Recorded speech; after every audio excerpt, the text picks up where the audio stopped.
Salut à tous et bienvenue dans cette nouvelle vidéo. Aujourd'hui, pour compléter notre petite série des documents essentiels pour la gestion d'une société civile à l'impôt sur le revenu, on va voir l'acte de cession de parts sociales concernant la SCI. Alors, comme d'habitude, ce document va concerner les sociétés civiles soumises à l'impôt sur le revenu. Voyons tout de suite ce qu'il faut y mettre. Tout d'abord, vous allez commencer par le titre, donc acte de cession de parts sociales concernant la SCI. Vous allez mettre la dénomination sociale de votre société.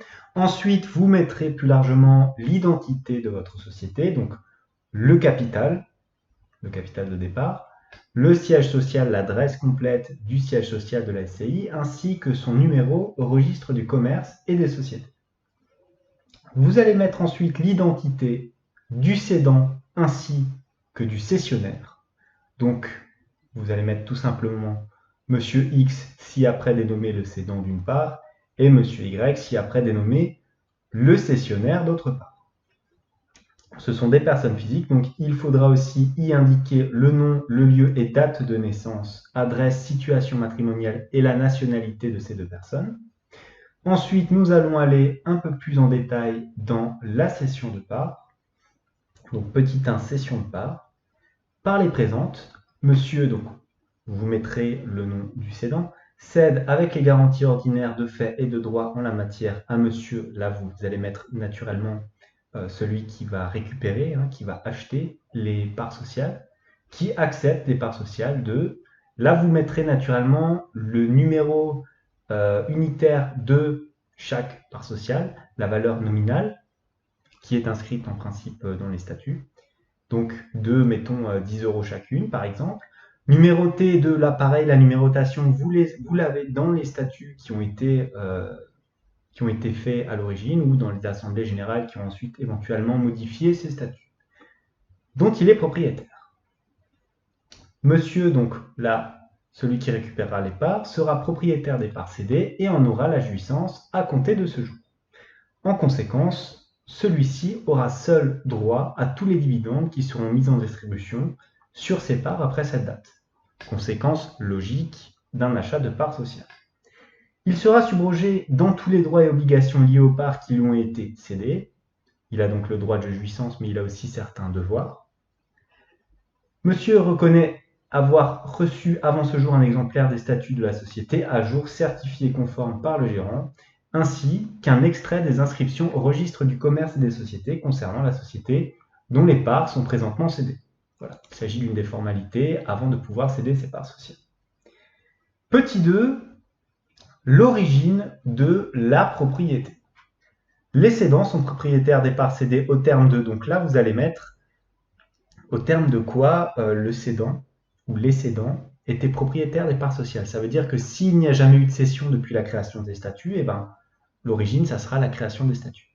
S'il y a déjà eu une cession, alors l'origine, ça sera l'Assemblée générale qui a donné la propriété de ces parts sociales. Petit 3, le prix. Les présentes cessions sont consenties et acceptées, à savoir par monsieur le cessionnaire, moyennant le prix principal du montant de la cession. Là, vous allez mettre le prix qui était prévu. Ensuite, là, pareil, s'il y a plusieurs cessions, moyennant le prix du montant de la cession, là aussi, encore, vous allez le mettre en chiffres et en lettres, naturellement. Lequel prix a été stipulé payable au plus tard? Là, vous allez mettre la date souhaitée, sans intérêt, d'ailleurs, je vais le mettre en rouge, voilà, comme tous les éléments qui doivent être modifiés sur les documents que je vous fournis. Petit 4, l'agrément des associés. Conformément à la loi et l'article des statuts, monsieur le cessionnaire a été agréé par les autres associés en qualité de nouvel associé lors de l'Assemblée générale qui s'est tenue le... Là, vous allez naturellement mettre l'Assemblée générale et décrire la procédure d'agrément qui est prévue dans les statuts. Par exemple, s'il faut l'accord de tous les autres associés, il faudra que vous le mettiez ici.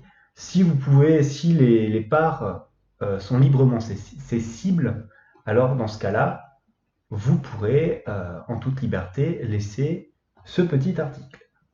Petit 5, application de l'article 1424 du Code civil. Alors là, ça ne concerne que l'époux ou l'épouse du cédant.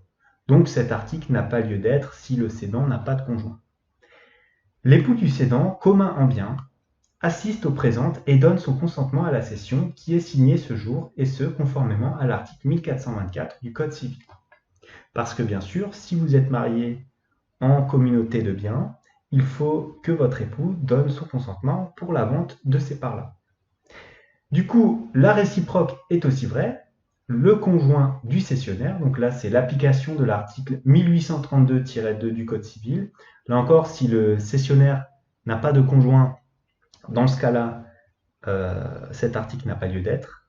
Le conjoint du cessionnaire commun en bien assiste au présent pour déclarer avoir été informé que le prix des parts acquises par son conjoint, monsieur, donc voilà, celui qui cède, était payé au moyen de fonds dépendants de leur communauté de biens et ne pas revendiquer à ce jour la qualité d'associé. Voici les 2 points si vous avez un conjoint. Déclaration pour l'enregistrement. Là, ça ne concerne naturellement que les sociétés civiles assujetties à l'impôt sur le revenu. Donc, les cédants et cessionnaires déclarent qu'ils sont résidents français et résident habituellement en France, que les parts cédées sont libres de tout nantissement ou autre, que la société civile immobilière, donc là vous mettrez le nom de la SCI, n'est soumise à aucune procédure collective, que la société civile n'a jamais effectué d'opération commerciale de nature à assujettir la société à l'impôt sur les sociétés. C'est-à-dire par exemple ne pas faire de location meublée. De la même manière, vous allez modifier tout cela, s'ils ne sont pas de nationalité française, s'ils ne sont pas résidents éventuellement en France, enfin, voilà, vous allez un peu l'adapter à votre sauce. Ensuite, on passe à l'article 8, formalité et publicité. Tout pouvoir sont confiés au porteur d'un original ou d'une copie des présentes en vue de l'accomplissement de toute formalité légale de dépôt et publicité. Donc ça, c'est un article assez standard. Les frais, droits et honoraires des présentes et ceux qui en seront la conséquence seront supportés par monsieur le cessionnaire. Vous, naturellement, vous allez dater ce document, le signer et marquer à chaque fois en nombre d'exemplaires originaux qu'il a été signé, tout simplement. Voilà pour ce petit document qui concerne les actes de cession de parts sociales d'une société civile immobilière. Comme d'habitude, je vous mets tous les modèles en lien de téléchargement dans la description de cette vidéo. N'hésitez pas à liker d'ailleurs cette vidéo si elle vous a plu, surtout à vous abonner à la chaîne pour pouvoir être en première ligne quand je vais faire d'autres vidéos à ce sujet-là. En tout cas, moi je vous dis merci et à bientôt pour une nouvelle vidéo.